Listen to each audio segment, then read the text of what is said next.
Hey, Pro Bitch podcast fans, First of welcome all, to this week's episode.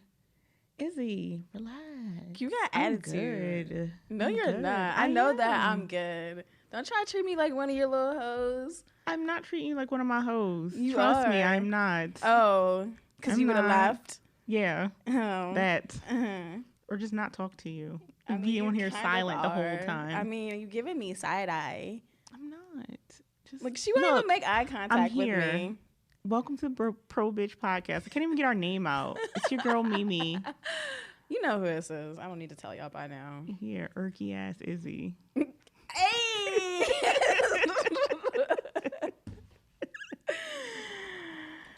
How you doing this week today? I'm cool. I guess I'm irky today. I wasn't irky 10 minutes ago, but I'm irky now. That's such a girlfriend thing to say. Anyway, I'm great. I'm glad for you. The weather's nice. We're about to go get some doubles after this. I'm going to get some sorrel and I'm going to get hopefully some punch-in. Yes. Do you finish that bottle? No. Oh. I'm like, damn, boy. Mm-mm. Wait, how old is that bottle? Isn't it from like... It's like 2 years old. Oh, okay. Yeah. It's not the same. Did you bring that back from... They wouldn't allow me to bring it back. Oh, because they might explode and then the plane might blow up? Yes. Yes. For y'all don't know, Punchin is like this extremely potent rum from Trinidad. Yes. And it's amazing. So I took it over to Nikki's house. And so everybody was like, oh. And mind you, all of them are Trinity. They're like, oh, okay, so that's what we doing today. That's hilarious. And I mean, like, people like started first people were apprehensive, but when the vibes was nice, people started taking a couple drinks. I mean, it's a truth serum. What's the proof on that? Oh, I don't remember. It's over 100. I can't remember. That's crazy. Because, like, Bacardi 151 is, like, what I think of is 151 proof, right? Yeah, but I can't remember. Which is 75% alcohol. Like, literally, if you hold the bottle too close to the flame, like, it'll burst and catch on fire. So I feel like Punchin is, like, I've seen the Punchin on fire. Yeah. This shit is ridiculous. I still haven't tasted it, though. I'm just going to put a cap full. In your sorrel? Yeah, just like yeah. Okay. Maybe 2 caps. So, I mean, yeah, today's a nice day, right? Turn up. Yeah. Maybe some Pelori if she has any left. These little dough balls. Oh, I never had those. And you dip them in, like, a little tamarind sauce and a little pepper sauce. It's really good. Never had that. It sounds Indian. Right? Pelori? Yeah. Yo, so I think I told you, like, Nini's dad went and got some. Y'all, like, so I haven't heard his Trini accent in years, right? Because, like, he can kind of switch it on and off. Haven't heard it for years. As soon as I answered the phone, that's the first thing I hear is his Trini accent. I said, oh, they were good, huh? And he said, "Gal." He's going to be there, like, every Saturday. That is hilarious. How many did he eat? He ate 4 in 3 minutes. So I guess, like, we should define doubles, too. So doubles are... So it's like, how do you describe doubles? So it's... like curried chickpeas. Yeah, so, like, it's curried chickpeas, but you can make, like, she makes gourmet ones, too. So if she makes gourmet ones, it's, like, you can get them with curry shrimp, goat, duck, pork, different things. But, like, the original ones are, like, curried chickpeas, right? And so, like, the bread of it, it's like fried flour, but it's more doughy than a tortilla, but it's like light and chewy and doughy. It's like, it's amazing. And they put the curried chickpeas in it, and then, like, you put, like, all these different sauces on it. Like, you can put, like, a sweet sauce on it, like a pepper sauce, so it's hot. It's really good. Yeah. Yeah, it's awesome. So we're excited about food today. Yes. So anyway, what are we talking about today? We're talking about attachment styles and attachment theory. Ooh. So, like, attachment in a relationship is pretty big, Yes. right? Yes. And it's just something that I wasn't aware of, like, how big of a factor it was until I went to therapy. And my therapist was explaining to me attachment styles, and she recommended this book called Attached, and it's by Amir Levine, MD, and Rachel S.F. Heller, M.A. And hold it up to the camera. Oh, yes, we have cameras. So Attached. You can find it anywhere. It's actually a pretty popular book. Amir, I'm gonna need you to pay us for advertising. Yeah, though. Just saying. Plugged y'all really, but it's a really good book. And the basis of attachment theory is essentially how we, I guess, interact with someone in a relationship. You know, like whether or not we feel like how we develop our relationship with someone, right? So the theory basically was like formulated in like seeing how children attach to their parents. Yes. And like the relationship between their parents, and whether or not they are standoffish, you know, they're, you know, happy with their parents, and just like kind of like how their parents treated them.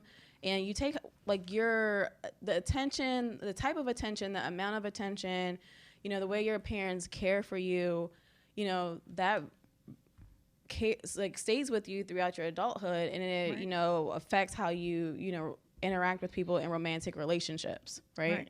Right. So like essentially, as he's saying, like if your parents are consistent with you, like, you know, as a child, when your parents and as a baby, like when the parent is like consistent, they're loving, you know, you can form like you know that parent is going to be there, right? Like, so then that child starts to feel more secure. So like, I don't know, like people that have children, you'll kind of see like, you know, when your children feel secure, like, you know, no matter what, this parent is going to be there, right? Like, you know, so they'll venture off, they'll go and play, and they kind of run back and like, you know, they'll run back to the parent, you know, interact a little bit, or might even just look at them just to see if they're still there, and then just kind of run and go play. Like, so when you are consistent with your children and you're loving and things like that, your child is more secure, so they feel safe when they go and explore out in the world. Right. That's the whole idea. But like when there's inconsistency, or when your parent is kind of detached from you, or they're kind of aloof, or you can't really, like, you know, you don't, that trusting bond isn't formed between parent and child, you there's a certain insecurity there. There's no trust there. You're anxious. I'm not trying to use too many of because we haven't really gotten into any of that, but it's like the attachment isn't as solid and it's not as secure. Right. So like there's some trust issues there. There's some hesitance to go out there and explore out in the world, because it's like, bitch, where you at? Because you might not even show the fuck up. So am I really about to leave your side? Probably not. I'm going to stay right here with you because you might disappear. Right. You know, so that's the whole... So that's how it's formed from childhood. But as Izzy was saying, like it stays with you. Like when we grow up, it's not like, you know, all of that shit leaves us. Like, yeah, it's still in your subconscious. Yeah. Like you respond to ways and to things in ways that you aren't even like really aware of. For sure. For sure. You can't talk. So there's 3 different, according to this book, and most like attachment things that you'll read, but according to this book, there's 3 different types of attachment styles. So there's the secure, and then there's the anxious, and then there's the avoidant. So with the secure attachment style, like pretty much, you know, did you have a definition for it? Or? Okay. Oh, okay. So like for the secure attachment style, like pretty much the person is able to, you know, be in a relationship and be secure in who they are and secure in their partner without like just really inherently like, you know, exist in the relationship. You know, you if your partner misses a phone call from you, then you're like, okay, maybe they're busy. I'll wait for them to call me back, right? That's just an example. You know, they can move on. They can progress throughout their relationship and in life with you know, knowing that their partner is going to be there for them no matter what, and, you know, just exist. Whereas like this, the anxious attachment style, pretty much, they are always like insecure. They're worried about whether or not their partner loves them. They're worried about if they're enough for their partner. They're worried about where their partner's at. Even without their partner giving them any like just cause for those reactions, right? Right. The avoidant has a hard time with intimacy. Avoidant has a hard time, you know, connecting with people. They connect with people on a surface level, but once it gets to a certain point, they kind of like pull back. You know, they just don't want people to get too close to them, right? So you have the secure, the anxious, and the avoidant. Did I leave anything out? No, I don't feel like you did. Like one thing that kind of stood out to me, like, cause you know, me and Izzy always have these thought-provoking conversations, and we had this conversation kind of like a couple years ago. I feel like, right? Yeah. So like one thing that kind of stood out to me is that the secure attachment is able to operate independently from their partner, right, and not get all, where are you? I need you. Like you need to be close. Like you know, so like it's just being secure and confident in your relationship and being able to operate independently. Like that really stuck out to me.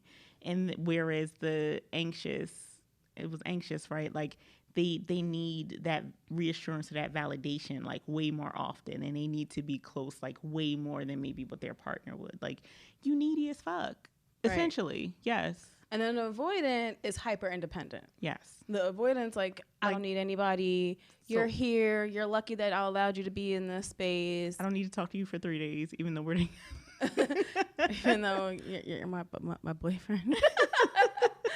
Why didn't you come home? Oh, you know, just needed a couple days. All right, I wasn't doing anything. Yeah. Right. So, like Amira had mentioned before, both of us had mentioned before, they did a research, and just to give you guys another example of how, you know, kids, this attachment style is relevant in children, they did an experiment. So they took a baby and the mom, and they put the baby and the mom right into a room with like a random quote unquote caregiver or person.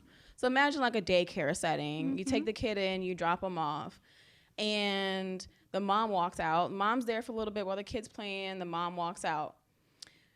The secure kid is going to wonder where the mom is. They may or may not cry, but if they do start to cry, when the mom comes back, they run over to the mom, they greet her, and the mom, you know, coddles them, assures them that everything is okay, and the kid goes back to playing because their mom came back, right? The anxious child, when the mom leaves and comes back, coddles the kid. The anxious child is still crying their fucking eyeballs out. She assures the kid that it's going to be okay, but the anxious child just can't get their shit together. Still crying, still acting out, you know, just can't get it together. Doesn't believe that the mom is going to, believes that the mom is going to leave them again, you know, but just can't be, you know, I guess like, not coddled, but can't be assured that, you know, like anything, that the mom's not going to leave again. The avoidant, when the mom comes back, the avoidant's like, oh, you left? Oh, I didn't know you left. I didn't even notice. Like, flips hair. Like, and then, you know, well, and then the mom tries to interact with the avoidant, and the avoidant ignores the mother. But deep down inside, the avoidant is seething. They have the same feelings and reaction as actually the anxious kid, and maybe in a little of the secure kid, but you're not going to see them sweat. Yes, I'm not about to show you none of that. Like, you ain't about to see me sweat at all. So I think we know where she is. I am not. I was just messing with you. So I just thought that was really, you know, like interesting, because I feel like growing up, like I was somewhere between like the secure and the avoidant. It depends on the situation. Gotcha. Do you know what I mean? Yeah. Like, I've definitely been in situations where I'm like, if I feel like if my environment is comfortable and it's familiar, then maybe, you know, I was a little bit more secure. But if it was a new environment, then I was like, bitch, how dare you leave me? let's just get the fuck out of here altogether. I mean, and honestly, I think I have social anxiety because of that. But anyway. But like, so outside of, you know, our upbringing and how we kind of attach to, I guess, our parent, right? like, are there any other ways that our attachment style was developed, like, throughout our life? Like, did Mr. Amir mention any of that? Like, how else we might attach? I mean, because I know, like, there are some other life. Or I'll just ask you: do you think there are other life experiences that can, you know, I guess affect our attachment style? Yeah. So I mean, definitely, like your closeness with your family in general, with your friends, like what's the quality of your life experiences. They did mention that, like, people of the anxious attachment tend to have more negative outlook and more negative experiences and more loss in their life. Oh, that makes sense. Right. Okay. So if you are constantly feeling like you're losing friends, or, you're losing romantic relationships, you're on the losing end of romantic relationships, if you feel like your parents aren't supportive or whatever, then there's just like this overwhelming sense of like loss, then you will be more anxious, because the next person that comes around that you like, you're always going to be afraid that you're going to lose them. But I can see how that can go into the avoidant as well, too. Like how you can end up on either side of that. Right. So, and like with the avoidant, it's just, again, it's like a hyper independence. So it's more of people aren't dependable. So your experience becomes that, you've been let down, people aren't dependable, you can only depend on yourself, or maybe, like your interactions with people that are close to you they're not quality interactions. Gotcha. So then you just kind of become avoidant. Like, I'm not going to let myself feel, right? What? What did you say? Whereas a secure attachment, just throughout your life, your support system, like same thing, like people always there for you. They show up for you. And even when you do have a sense of loss or disappointment, you don't feel like the world is bottoming out. You don't feel like, you're going to lose everything. So, yeah. Okay. So, like, do we want to talk about what our attachments are? Or you want to kind of... Because, like, I told you I took a quiz. Mm-hmm. So let's talk about ours first before we talk about how they interact. Is this what we want to do? Sure. I don't know. So do you know what yours is? So according to this quiz that I took in the book, and I'm flipping through it. Go ahead and talk about yours now. No, so I did take the quiz. And I feel like when we first talked about this, I felt like I was more secure, right? Like when we first talked about this. But again, this was a couple years ago. So, I mean, I guess life has changed me in a way. I don't know. So life has changed me in a way. And so when I took the quiz again, so I'm still in the secure attachment quadrant. I'm dangerously close to crossing the avoidant attachment style, like dismissive and avoidant. I'm like dangerously close. I don't want to be that girl. I really don't. I promise I don't. But maybe, just maybe. Because and only because I know this about you, and I did read it in this book when I was like skimming through it. I just lost my train of thought. So avoidants associate relationships with a loss of independence, and you know that is. So it's crazy because, like, I do talk to my therapist about this, right? And she's like, so she's at the conclusion where she feels like I have, like, commitment phobia because I associate, like, commitment with sacrifice and just this loss of independence, right? So, I mean, I'm working on it because I don't want to be that person. I don't think. Right. But I find a lot of comfort in being that person. Like, I like my independence. I like just kind of not being, like, tethered to people. But I do find that, I mean, I feel like it is a little accurate that I'm moving more toward the avoidant, but I'm still in the quadrant, so I can be saved.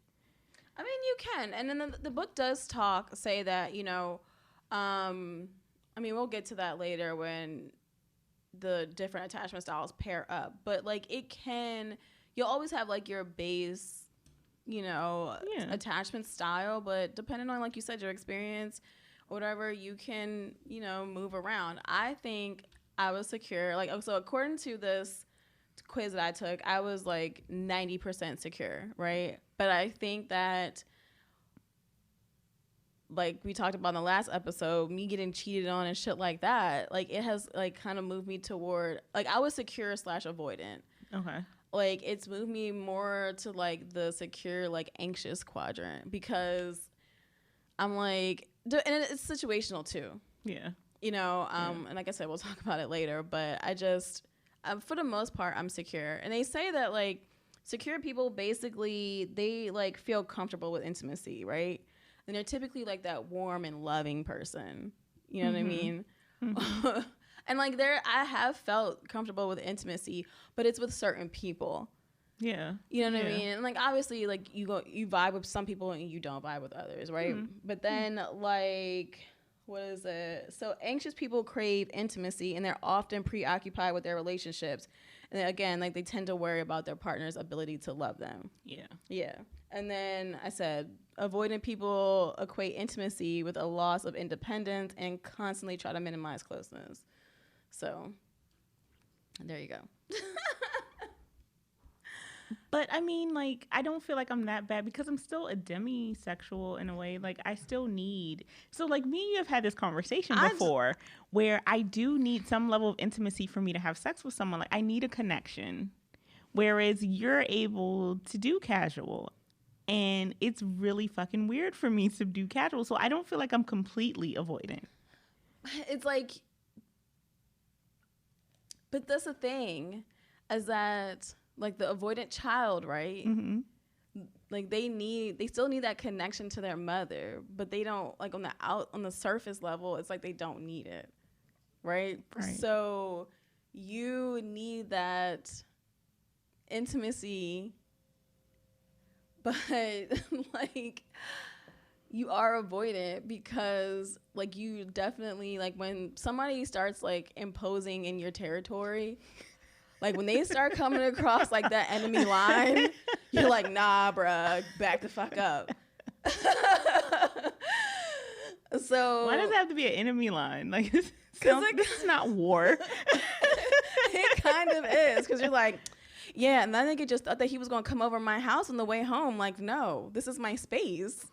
This is Sparta!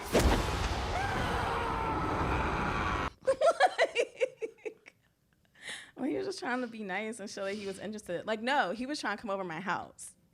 Like, this is my Zen place. Or like the person that wants to see me more than one time a week. Girl. I'm like... that instantly sends me... I instantly hyperventilate. Like, oh my God, no. Like, no. One day a week. I can't. But like, for the average guy that's interested in you, they're going to want to see you more than once. I felt like it was too soon. Avoidant. But okay. I needed time. For what? To know if I liked him first. Why would I let you in my... I don't know you. I mean, he didn't have to come over, but he could have... But like, I just felt like in my space, like to see you more than once a week. It's a lot. Whatever, fuck it. Anyway, about your attachments, we're not about to do this about me. We are not about to... No. Okay, what is... Like, 1 out of 7 days, what percentage is that? Let's do the math. 1 divided by 7. That's 14% of the week. We just started, it's not like we're in a relationship. We just started dealing with like dating. But that's 29% of the week. Like, what do you, like, how else do you get to know someone if you don't spend, like, time with them? I mean, it could increase eventually. But I felt like early on, it was setting an expectation that I couldn't continue to meet. I mean, that's also fair. Like, but if you did end up liking him, I'm not going to want to see you that, like, 2-3 times a week, and I get 2 weeks a month to myself. Okay. I need time alone. Okay. At best, if we are, like, dating and I really like you, we're going to see each other twice a week. I'm sorry. Okay. Okay. Whatever. Don't right. judge me. Whatever. I don't care. It's not avoidant. It's secure. I just need my independence. I'm secure, but I just need my independence. All right. So a couple of ways that there was like this like really good cheat sheet in the book. And a couple of ways it says like, you know, cracking others' attachment styles cheat sheet. So I'll just read up a couple of them. So that like, you know, when you're in the dating scene or, I mean, maybe you have a strained relationship with a family member or a friend, you can kind of like, you know, decode their actions. So is this an action and it tells you what attachment style that is? Yes. Oh, let's play a game. Let me guess. Okay. So, reliable and consistent. That's secure. Good job. Unhappy when not in a relationship. Anxious. All right. I gotta check these because I'm gonna forget. And then let's see. Devalues you or your previous partners. Devalues. Ooh, that's a hard one. You or your previous partners. Is that anxious? No, it's avoidant. Avoidant. Okay. Okay. Let's see. Flexible view of relationships. Secure. Okay. Correct. Secure people are just so fucking reasonable. Oh my god.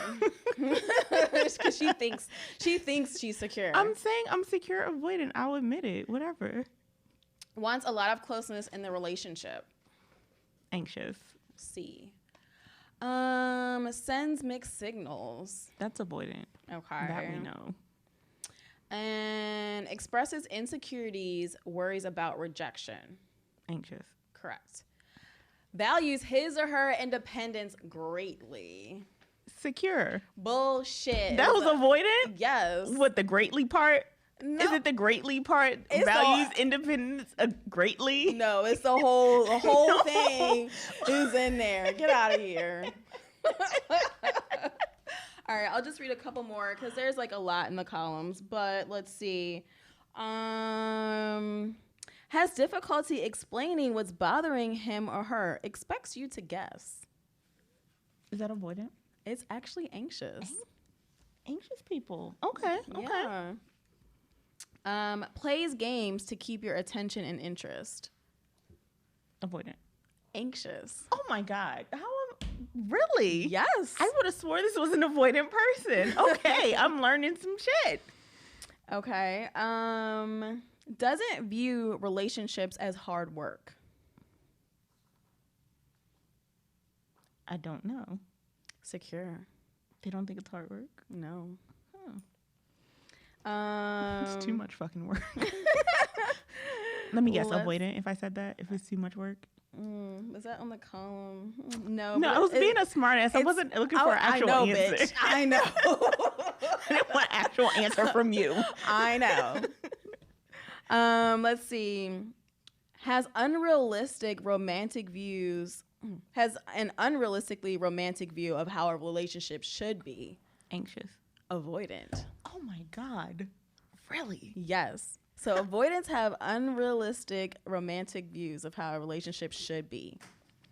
Ooh, this is a good one. Okay.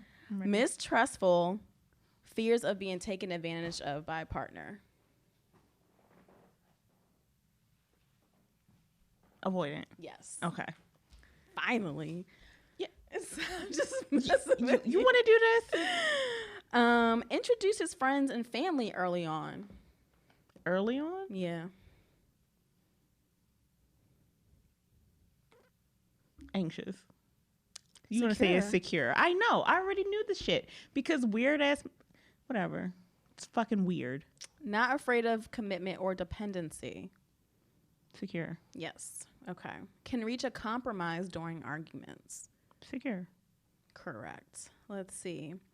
Fears that small acts will ruin the relationship. Believes that they must work hard to keep your interest. Anxious? Yes. Okay. Okay. And then lastly, emphasizes boundaries in the relationship. She knows what it is. John, I hate her. Y'all, I hate her. So avoidance emphasize boundaries in relationships. For the fucking record. I don't care. She Fuck still y'all. think Fuck y'all. Okay, I don't care. It's secure. That you mixed up. I don't know. Oh, this whole 2-page chart is mixed up, y'all. Amir, you're wrong. Wrong. Oh man, that was actually really good. That was fun. Okay, so how do all three of these styles like relate to each other, right? You don't care because you're in your bag. No. I'm waiting for you to tell me. Like, how is he? Do they really? I don't care what you say. I don't care what Amir says or his co-author. I don't care. I am whatever. I am me. Okay, so just typically when someone is anxious, right? They are attracted to avoidance. And avoidance and anxious people actually attract each other because they solidify or emphasize the things that, like, each other's fears, right? So avoidance, they don't want to get close. They're afraid of intimacy. They need their independence. I hate when, like, I wish y'all would watch this on YouTube so you can see how she looked at me. Whatever. No. Whereas the anxious style, they need that, they crave that intimacy. They're willing to do whatever it takes to make the relationship work. They worry about, their partner's ability to love them back. Like they need all these things and they need all this constant attention, whereas the avoidance is the complete opposite. So when they link up, the anxious person, and they're on the receiving end of all of this like distant relationship, these mixed signals, that just re-emphasizes everything that they know and think about relationships. And it can. So it's like fulfilling their little prophecy. Exactly, it's fulfilling their prophecy. Push pull kind of, and with somebody breathing down your fucking neck, avoiding you, be like, see, this is why I can't stand this shit. This is why I'm not gonna do this because you're breathing down my neck, and this is how all this shit always is. So I'm gonna remain avoided because you on me. Exactly. I get it. And then they become a toxic ass relationship. Yeah, I get it. Constantly in this cycle of, anxious and avoidant behavior, and it never has like any resolve. So they, according to this book, the best relationships are with secure people. So you can have a secure anxious attachment, and you can have a secure avoidant attachment. It seems like that would be exhausting for a secure person. No.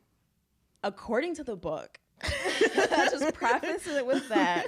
According to the book, secure attachments have the ability, they create this like buffer effect, right? And they have this ability to raise like their partner's like satisfaction and their functioning in the relationship.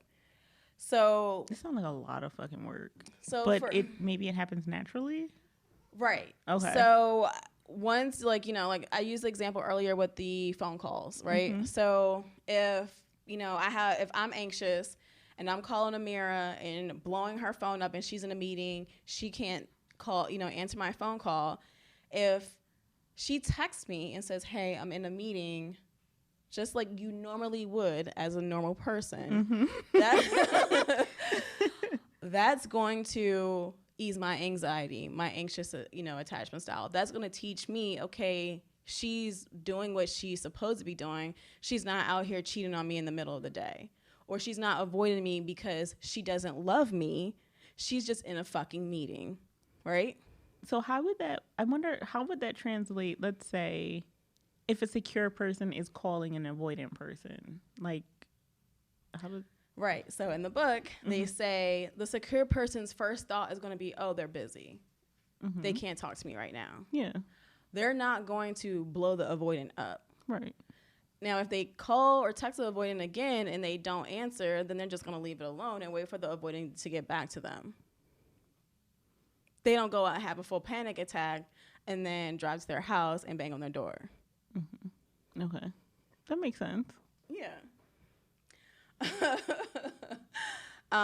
Whereas with the phone call analogy, if the anxious person is calling the avoidant's gonna be like, I can't talk. In their brain, they're like, I can't talk to you right now. But they're just gonna keep hitting decline, and not actually say anything because now they're getting annoyed, or they're like, oh my God, this person's, like you said, breathing down my fucking neck and I can't even enjoy my, work in peace. Okay, so in their defense, in the avoidance defense, Drink takes a sip of my drink. In defense, just saying. So like when I've had this happen to me where people blow up my phone, my thought is, oh, I do say in my brain, oh, I'll call this person back. All right, guys, so we're back. So right before this nigga, right before, wait, I'm sorry. wait. I didn't say that. You did. You, in fact, did said it. But to me, within what I consider a reasonable amount of time. Now, it's when the anxious person calls me again before I can call them back that makes me say, fuck you, I'm not calling you back. And I'm not texting you because you didn't even give me a chance to call you back. And nothing's wrong. You just won't leave me the fuck alone. So another characteristic of a secure attachment style is communication. So you have the opportunity in 2021 to text that person and say, I'm busy or I'm in a meeting. I will hit you back. But I just think, why can't you just wait for me to call? I'll call back. How do I know? Why wouldn't I? What on earth is happening that I wouldn't? Nothing. Absolutely nothing. But it's about communication. Yeah, but okay, so let's say in the time that I was, I'm just saying, there was a time when I was in an office, right? And my phone wasn't always near me. And I might leave my phone and go to a meeting. Totally fair. Right? The meeting's an hour, right? I come back and I see like 5 missed calls from this person. My first thought is something is wrong because why on earth would you call me that many times? Totally fair. Right? But when I call you back, you ain't want nothing. I just didn't answer my phone. Right. So if this happens again, my first thing is I'm immediately annoyed because you're just fucking harass. You won't even give me a chance to communicate. But then you take it a step further and you communicate that, hey, there's times where I'm not allowed to have my phone or I don't have my phone on me. So fuck all that. Unless, no, look, see, I'm just not, like that's enough. The like, emotional, no, you gotta have the emotional IQ. Like no, for some people I do. For some people I don't. In all fairness, for some people it depends I do. on how you fuck with them. Yeah, for some people I do. For some people I don't. Honestly, like if I fuck with you like that, or I'll explain until the cows come home. People I don't like, leave me alone. Okay. But and it's not right. You're right. It's not right. But I don't care. In the avoidant, I'm just saying.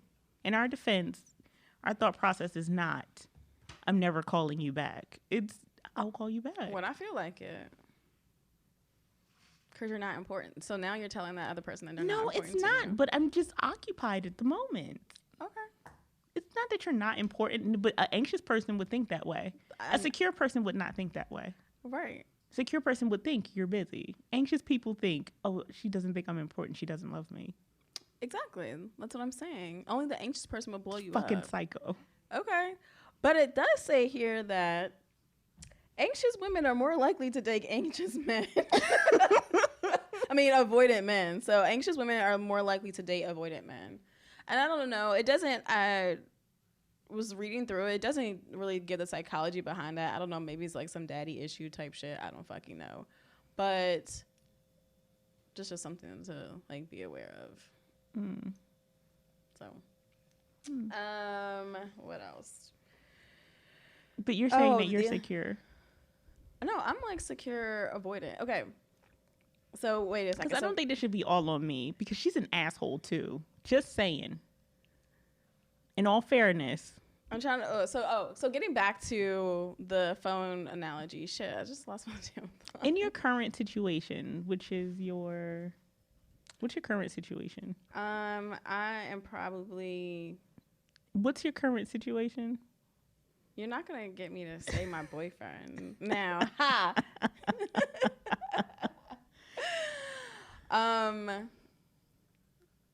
Who would you say you are?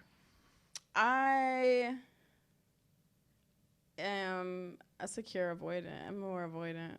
And he's like, I don't want to say he's anxious, but he definitely, I would say he's more on the secure, anxious, like anxious border. So does that change? Can your attachment style change Yeah. based on who you? So they did say that if you are in a situation like me, for instance, I got cheated on. If you're in a relationship, if you're like secure and you're in a relationship with an avoidant, and the avoidant may be, is being avoidant, like it can change, it can make you anxious. So, or two avoidants actually will make one of the other avoidants anxious. Because now you're getting a fucking dose of your own medicine. And you're like, why is this person avoiding me? Like, you're craving that intimacy now. Like, you're actually interested in this person. You're looking forward, to, and they're avoiding your phone calls, or they're just like, putting that space between you, keeping you at arm's length. They definitely, can make you anxious. So like when we were recording last time, remember I kept getting phone calls. Now that person is avoidant. But because you are avoidant. Right. But he said that he had been calling my phone since that morning. So when I got in the car, it was like a whole argument because I hadn't answered the phone. And I'm like, but wait. So I feel like sometimes because I'm avoidant, it triggers the anxiousness. Yeah. So that's fair. Yeah. That is like they said that is like the most common, change in attachment style is when two avoidants, get together. And they said that the least likely attachment combination is anxious and anxious. Like, I couldn't imagine a shit like that. Could you? Because again, the anxious attachment style, like you're looking for whatever the opposite is of you. You know what I mean? Mm-hmm. So you're like, you're looking for that avoidant. And that's why, yeah. That is so weird because you would think, like in our minds, right? We would think that you would look for someone that's just as interested and needy. Yeah, but you would think, right? Like logically, but I feel like our psyche and emotional makeup is everything but logical. And like that also goes back to what I said before about anxious people having the negative thoughts. Yeah. So it's like they have an overwhelming, negative outlook on the world and I would say perception of the world and of people's actions. Gotcha. Yeah. Whereas like secure people don't. It's like your first move is not doom and gloom. Like that's not your first thought. It's just your first thought isn't a negative thought. It may turn out to be a negative situation, but like, you give every situation the benefit of the doubt, or, you just accept it for what it is. Yeah. Okay. I don't know. I like that. I mean, I wonder if I'll ever become just more secure versus avoidant. I mean, I feel like I've been working on it, but I get the appeal.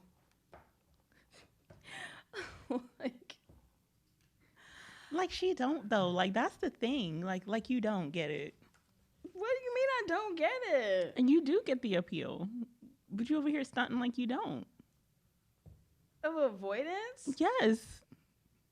I dated one avoidant. But I'm saying you get the appeal of being avoidant. I mean, because I was in the avoidant situation for, like, so, like some of it is just inherently who you are. Yeah. They said in the book. But, like, most of it can be attributed to, your upbringing. Like, for me, I know that, like, physical closeness to people makes me uncomfortable. Like, and not in, like, an anxious way, but it's just like, ugh, why are you touching me? Like, just like leave me alone, But I've always been like that, and it's not like due to a lack of my mother not giving me enough attention. Like my mom gave me plenty of attention. Like we did a lot of things together. I felt like she was reliable to a certain extent. The older I get, the more I'm like, But I feel like, well, as a child, I never felt like, my mom wasn't there for me. Yeah. So, but me being avoidant, like, I just always like to be alone. I like to be in my own space. I like But at the same time, like, I can, you know, like, be, like, I am, like, warm and loving. And I think you are warm and loving, too. But again, it does depend on because I am an introvert as well. Yeah. I do like my alone time and I like my space. Now, there are certain energies and certain people, like, I vibe with, like, they can be around and it doesn't drain me. Now, when I have those people that whose energy or they're just anxiety or whatever, it's like here, they're just constantly just going and just constantly just doing a lot, I can't. Yeah. And that's why I'm like, all right, once a week. Because it's a lot. But there are people that their energy, they're just very tranquil. And it's like we can be in the same space because you don't need to talk. Yeah. You don't need to be the center of my attention. Like, I can vibe with you because you can be like a passenger and not just like the driver, or you don't have to be at the forefront of, you know. That's actually interesting because I would like to see like a correlation between attachment styles and maybe like a Myers-Briggs. Oh, yeah. You know what I mean? Yeah. Because it, like, you know, whether your extent of like your introvertedness and your extrovertedness has to be, you know, has to correlate to your attachment in some way somehow. I think so. Like, if I just off my dome think about all the people I know that are super extroverted, I would say they're anxious attachment styles. Yeah. Because like they crave that, they're needy, right? Mm-hmm. They crave that interaction. Mm-hmm. They have to have that interaction.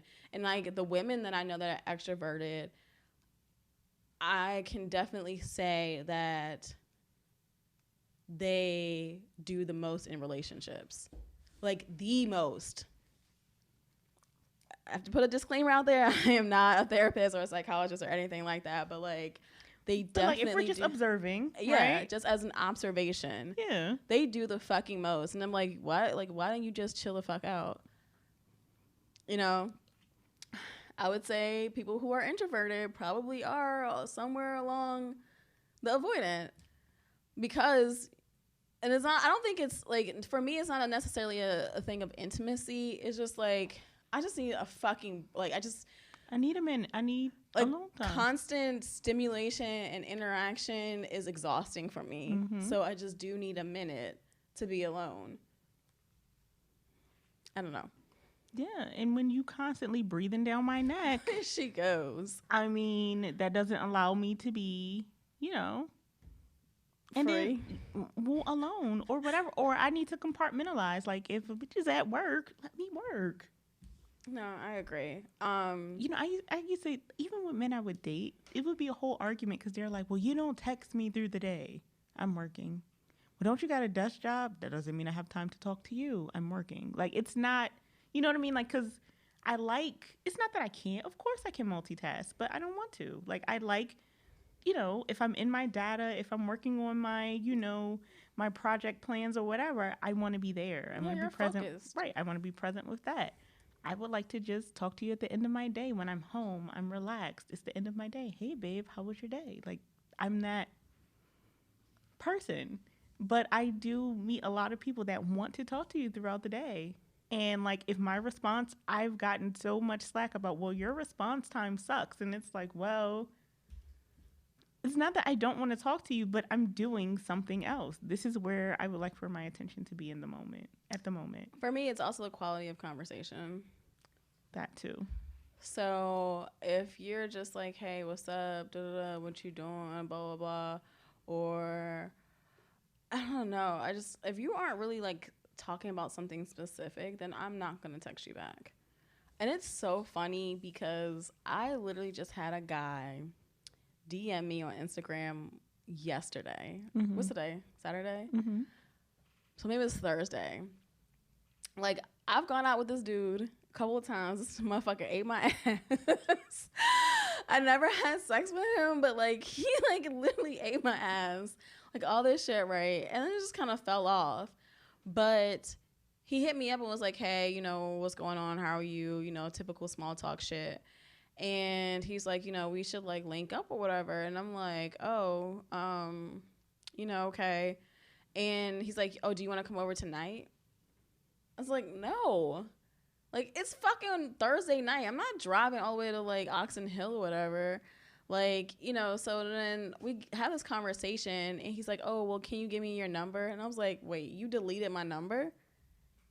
And he was like, yeah, because, you know, I just never got the proper response from you. You know, like, your response time sucks. Like, what he said verbatim, you know, like, I just felt like I was always chasing you.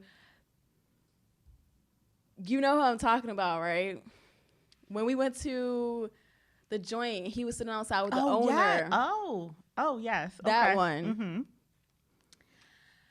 Like, your response time, you know, like, I just always felt like I was chasing you, you know, like, you just seemed like you weren't interested. And I'm like, well, every time you asked me to hang out, I hung out. I was like, I can't, you know, come over your house every fucking day, you know, like, shit like that.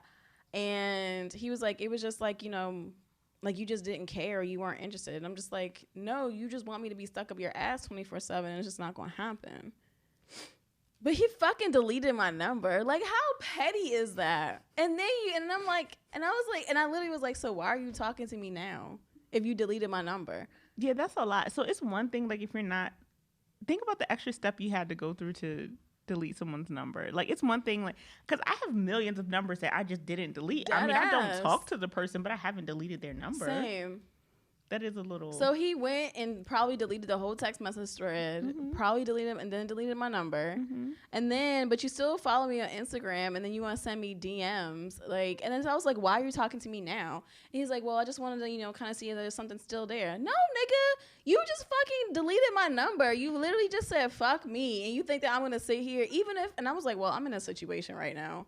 Even if I wasn't. Does that count? No. I'm in a situation that doesn't count. It should count because, in all honesty, that's our. Okay, all right. I'm in a situation. I mean, it doesn't count, but how does that not count? Because the situation is not a boyfriend. But you said it to him to mean that I can't talk to you because I'm in a situation. That's significant enough to mean boyfriend to me. If you're gonna mention it to somebody. But I told him, like, I can't. Like, I'm in a situation right now, or whatever. I was like, we could be cool. He was like, what does that even mean? Like, we could be friends. But you can't eat my ass no more.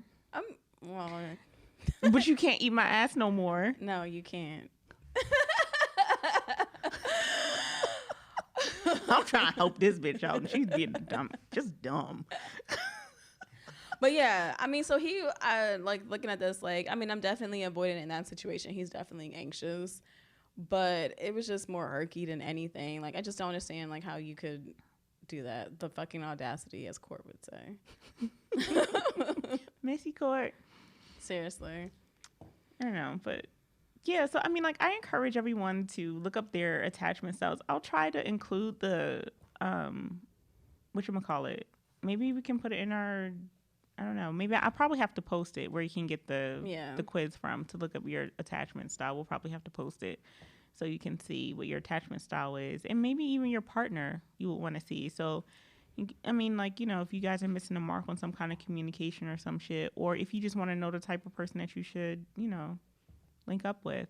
Yeah, I think if you found yourself constantly attracting the same quote unquote type of people, then you should definitely evaluate your attachment style, you know, and evaluate, you know, kind of have like an introspective moment, think about your previous partner, your current partners, like the way they interact with you, maybe things that you're doing to see, you know, if you are attracting, if you're anxious and avoidant, or if you are secure and, you know, you're attracting avoidance.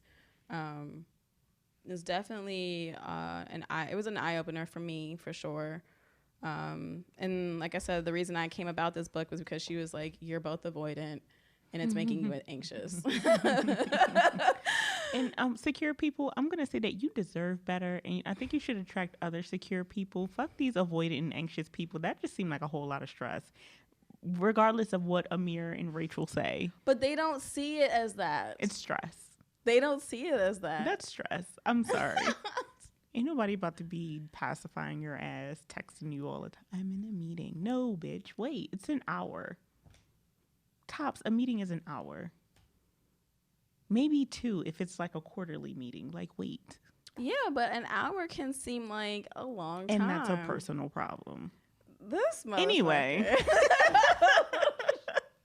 Anyway. So much for fucking self-improvement. No, in all seriousness, I get it, and I'll work on those, because I am. Oh, so I didn't. Okay, real short. I don't think we got to tell the audience I had a stalker for a little while, right? No. So I had a stalker for a little while, and it was an eye opener for me, because like this person was like calling me, and sent me text messages. I respond because I was like, oh, well, who's this? But they got a little smart and cussed me out. But I just deleted the text message thread. I didn't like save it or anything. So then they started calling me on Duo, like trying to like video call me. And this happened like, a couple weeks after I deleted the thread, the number was calling me, and I'm thinking it's one of my nieces or nephews or whatever, because they get like these little, random numbers, like, get their mom's old phone or something, and they'll video call me. So all I could see was the ceiling. And then I was like, hello? The person didn't say anything, so I just hung up. And then they called back, and I answered it, and it was like a dude like stroking his dick. Like, It's not funny. I'm sorry. and I'm like, wait. I was like, oh. And so I hung it up. But in that, before I tried to see if I recognized it. It didn't look familiar. It like the dick and the body didn't look familiar. Like it didn't go. The person was like too light skinned. I was like, nah, this isn't something that I would. So I like hung up. Go ahead. I just have a question. How did he get? Oh, was it like down like this? Yeah. Okay. Never mind. So it's like down. So like I could see his legs and the arm that was stroking himself, and like part of his stomach, and then like his dick or whatever. And I was just like, oh. So I just like hung up. So I had to get BDE to call. He called the number for me. Of course, the person didn't answer, but he ended up like cussing the person out via text, because like he called him a lot. He was like, well, if he gonna stalk you, I'm gonna stalk him. But the guy never answered, so he ended up like having a text conversation with him, and like told him like, yo, don't ever like call her again. Like, what kind of shit is that? So the guy was like, I'm so sorry, it'll never happen again. So whoever it was had to know me, but just didn't think that I would have somebody that could call or whatever. So, I was trying to figure out who it was. I was like scrolling through like my text, like I went all the way to the bottom of my text messages, because one of my friends, she was like, well, maybe it's somebody that wanted a chance that you never gave a chance, because we know I'm avoidant. And so I'm going through, and there were so many people that I would like start conversations with, or I would go out on a date with, and like they would text me and I just wouldn't reply. And I was like, I need to be a better person. Yeah. I'm kind of shitty in that regard, that I am avoidant. I need to do better. Have you done better? I mean, like as soon as I said I need to do better, I felt like the universe was like, let's see if she do better. So this guy that I did that shit to, he texted me like maybe 10 minutes later and was like, hey, I'm back in the DC area. Haven't seen you in a while. Like I was thinking that we could link up for a date or whatever. So I did go out with him. So I have done a little better. I can definitely make some improvements, but it did make me realize like there were so many. I was like, do better, bitch. Like, and it would be great conversation. So I can't even say it was a conversation. There would be great and I would just like not reply one day. Would you like just get busy or like honestly? That's how I would be like, oh, I'll reply, and then I'll just probably go do something else, and then a week is gone by. So much time would go by. It would just be disrespectful to even text you again. So it'd just be like, let it go. But if there were so many, I was like, I need to be a better person. So I will work on my avoidant behavior, even though I get it. I get why be avoidant, but I'll work on it. But if you're with a secure, then there won't be a sense of like loss of independence or like someone breathing down your neck, because they'll be able to go off and do their own thing. I think it's when you're with the anxious attachment style that you feel like that. Ugh. You're suffocating. Get away from me. I can't breathe. So if any of this sounds familiar, definitely look for the quiz. Amir's going to put it up. Take the quiz and do better. Yes, and get the book and read the book and see how you can do better. For sure. But you guys know where to find us. YouTube if you want to see our pretty little faces. Google Podcasts, Apple Podcasts, Spotify. Right? Mm-hmm. Yeah. And you can follow us on IG, Pro Bitch Podcast. See you guys next week. Till next time.